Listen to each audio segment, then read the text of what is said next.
A gente, nesse ciclo eleitoral, é bem curioso, porque já vimos algumas mortes e algumas voltas à vida dos principais polos políticos brasileiros. A gente já viu alguns episódios em que o governo, o Lula, o PT, a esquerda, pareciam estar em uma situação difícil eleitoralmente, seja no próprio desempenho do governo, no próprio desempenho do presidente Lula, seja pela falta de uma marca poderosa desse mandato, seja na sua relação com o Congresso Nacional. A gente teve alguns motivos para decretar que a situação da esquerda, do PT, de Lula, era muito difícil. Igualmente, a gente também já esteve conversando muitas vezes sobre as dificuldades da direita e suas potenciais mortes também. A gente teve todo o inquérito da tentativa de golpe de Estado, a gente teve as trapalhadas do Eduardo Bolsonaro e sua trupe nos Estados Unidos, a gente já teve os problemas do próprio Jair, os problemas do próprio Flávio, e agora a gente está em mais uma rodada desses problemas com a direita, com o potencial de ter a candidatura bastante enfraquecida.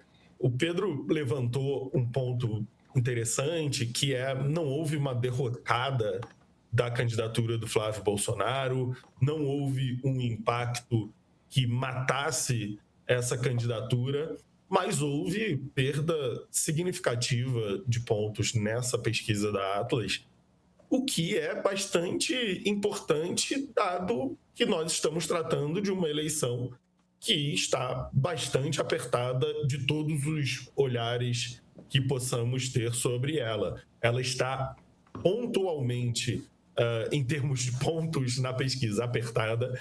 Ela está apertada nas disputas por palanques estaduais, pela disputa pelos apoios do centrão, dos políticos que estão indecisos ali no meio do caminho, que não sabem para que lugar vão, a cada dia estavam, até a semana passada, mais apertadas numericamente. Nós chegamos a ver, inclusive na própria Atlas, o Flávio numericamente na frente do Lula. Então, é um movimento significativo. Você tem alguém perdendo 6, 7 pontos, é significativo. A gente vai precisar ver quais serão os efeitos permanentes dessa mudança, se é que haverá efeitos permanentes dessa denúncia, mas o impacto foi significativo. A gente pode discutir isso um pouco mais durante o programa, mas houve questionamentos dentro da própria base do Flávio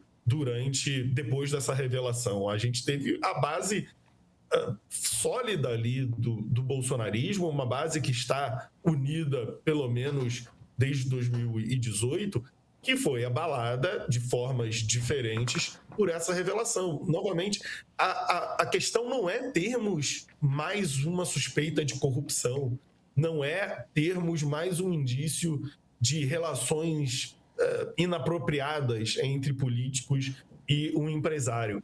É termos um dos principais candidatos à presidência da República, que vem de um campo que estava explorando politicamente o caso Vorcaro, o caso Master, principalmente em suas repercussões com o Supremo Tribunal Federal, que é abalada centralmente, toma essa acusação no peito com um político, Flávio Bolsonaro, se relacionando com Daniel Vorcaro. Se fosse com qualquer outro empresário, eu acho que o impacto não seria tão significativo, mas é com o cara que está com o holofote nele neste momento, o cara que causou o maior desgaste do Supremo Tribunal Federal nos últimos anos, coisa que o campo de Flávio Bolsonaro esteve perseguindo durante muito tempo.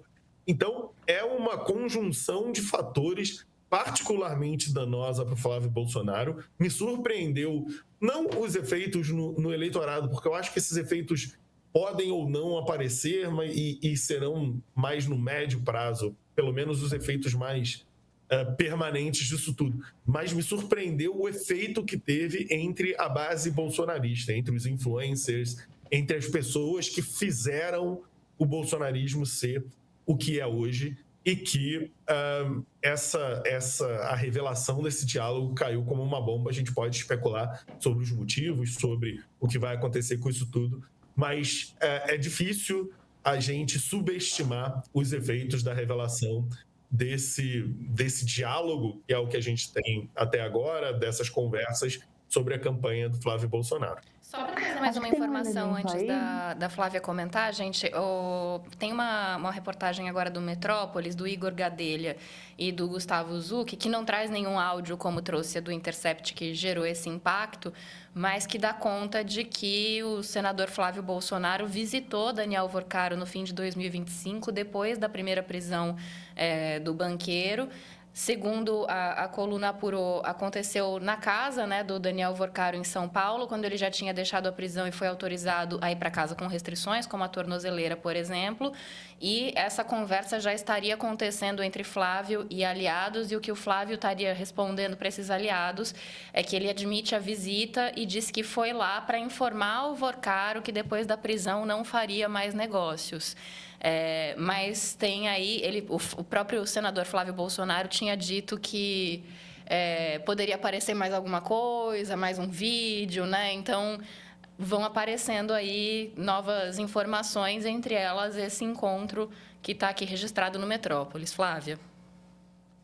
Eu ia acrescentar, Lu e pessoal, boa tarde a todos, que não à toa, muito importante isso tudo que o Magno colocou sobre a base bolsonarista, sobre o impacto disso, né, para dentro do campo, e não à toa a reunião do PL, que está acontecendo agora pela manhã em Brasília, que é da bancada do PL, da cúpula do PL, que é o partido do Flávio, do Valdemar Costa Neto, e com o próprio Flávio, ele foi chamado a dar explicações, mas, na verdade, é uma reunião de estratégia, né, de pensar os próximos passos. E o Gustavo Uribe, da CNN Brasil, traz a informação de que o grande tema desta reunião seria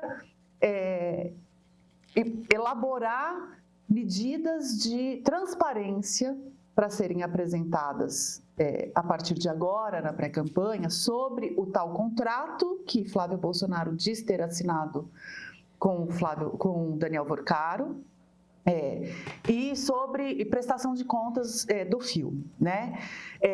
Isso não seria necessário se a narrativa tivesse colando de uma maneira sólida no próprio campo e um pouco além, né? Se fosse só mirando ali nos 2%, 3%, né? de indecisos e tal. Me parece que esse grau de insatisfação com o que foi feito até aqui é parte da coluna também do Uribe, falando que boa parte do partido, dos correligionários ali do Flávio, estão muito insatisfeitos com o efeito do que foi feito até aqui para mitigar o impacto da bomba do Intercept, né? O Eduardo Bolsonaro já havia expressado isso, já havia falando que estava sentindo pouco engajamento do próprio partido e dos apoiadores em fazer vingar essa narrativa. Aí vem, então, o partido tentando apresentar uma estratégia de sair das cordas, né? Então, acho que isso reforça essa tua impressão de que houve um abalo importante dentro do próprio campo. A Atlas Intel, entre as perguntas que fez, pergunta se você que ouviu falar do caso, e veja que o índice foi altíssimo, foi mais de 95%. São pessoas que estão antenadas na internet, que têm, né, acesso à informação de variadas fontes, de variadas maneiras, mas é um índice bastante alto, porque realmente o noticiário ficou muito quente. Desses mais de 95% que disseram ter ouvido falar do caso, 61% dizem que não se surpreenderam. Isso revela muito sobre a expectativa que as pessoas têm em torno de Flávio Bolsonaro e o tanto que, em alguma medida, o seu apoio não tem tu, vai tu mesmo, né? Tem ali uma parte que é isso, uma parte que é o que Jair Bolsonaro mandar, seguiremos, né? Queria acrescentar isso o fato de que parte importante dos nomes do PL que deveriam estar ajudando o Flávio a emplacar a sua própria defesa, soltaram a mão de um jeito que já vinham soltando antes. Um deles, Nicolas Ferreira. Nicolas Ferreira publicou na sexta-feira um pequeno texto dizendo que não queria fazer julgamentos precipitados, lançando o tradicional mais e o PT, né, tentando jogar para o lado de lá a crise e meio que isso, assim, não passou pano, também não condenou tão veementemente quanto o Zema fez num primeiro momento, para logo depois recuar, né?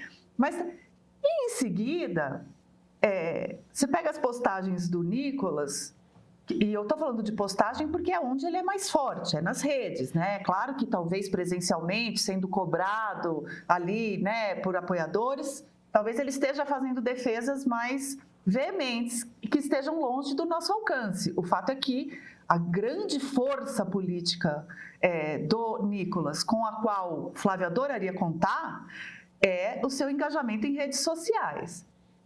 Tem vídeo dele no Acre, e veja que ele é candidato a deputado federal por Minas, mas ele esteve em Curitiba, ele esteve no Acre e ele esteve comentando Neymar na seleção.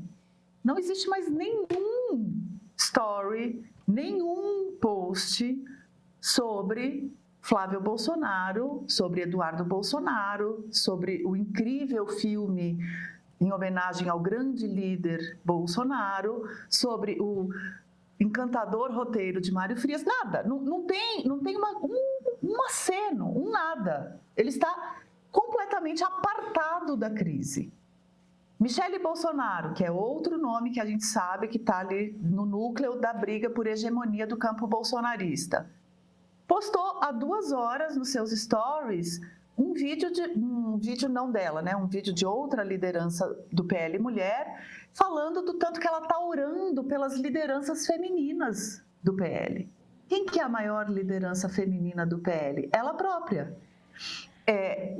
A briga por hegemonia no campo bolsonarista está conflagrada.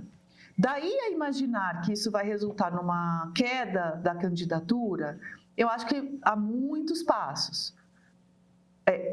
As outras pesquisas, esse decantar do noticiário, né, Magno, que você falou, ontem o PH também aqui na nossa bancada falou disso, falou que acha que tem um efeito que é de médio e longo prazo, que tem um efeito da bomba, mas tem um efeito do desgaste, que enfim, mais longevo, né? É isso que o Pedro tinha falado, até julho eles ainda podem repensar os seus caminhos. Agora, dos candidatos postos, não tem ninguém brigando para assumir esse lugar. O Romeu Zema ameaçou fazer essa ruptura e brigar. Rapidamente foi acusado pelo campo bolsonarista de ser traidor e, mais do que isso, começaram a vazar possíveis ligações dele próprio, das suas campanhas com o Vorcaro, e ele recuou muito rapidamente. O Ronaldo Caiado, no primeiro vídeo, já falou, não, nós estamos juntos, é grave, é importante investigar, porém, o importante é estarmos todos juntos contra o PT. Já também colocou bastante clara a sua posição. Hoje, a briga está aberta e não me parece haver um nome se viabilizando nesse curto prazo. Eu não acho que a Michele seja viável por conta de outros impedimentos no campo da direita. Claro, neste momento, né? Estou falando neste momento. Mas Flávio balança, mas não tem ninguém, me parece, pronto para entrar na substituição, entendeu? Aqui no aquecimento. A Michele gostaria, mas eu não acho que ela tenha o prestígio do técnico, sabe assim? O apoio da torcida. Acho que está um pouco sem condições de jogo. A ver. E a Júlia Keck acabou de contar aqui pra gente, ela está acompanhando a coletiva do Flávio Bolsonaro depois dessa reunião com os correligionários lá em Brasília. ele confirmou a visita ao Daniel Vorcaro no fim do ano passado e disse que esse encontro aconteceu para botar um fim, nas palavras dele, nessa história, que se ele tivesse cometido mesmo... o Flávio teria dito para o Vorcaro que se ele tivesse cometido mesmo esses crimes todos pelos quais ele foi preso, isso era muito grave. Então, ele foi lá meio que para terminar o relacionamento. Ei, peraí, atenção, não rola ainda pro próximo vídeo não, tá? Por apenas R$15, o Meio Premium te dá acesso imediato ao nosso streaming exclusivo. Imagina só entrevistas inéditas com nomes como José Dirceu, Sérgio Abranches, Felipe Nunes e uma biblioteca de séries e documentários originais. Mas não para por aí não, tá? Nossas newsletters especiais trazem reportagens que desvendam da política à tecnologia. É o jornalismo que te prepara para entender de verdade os bastidores dos assuntos que movem o Brasil e o mundo, muito além da manchete. Assine o Meio Premium agora.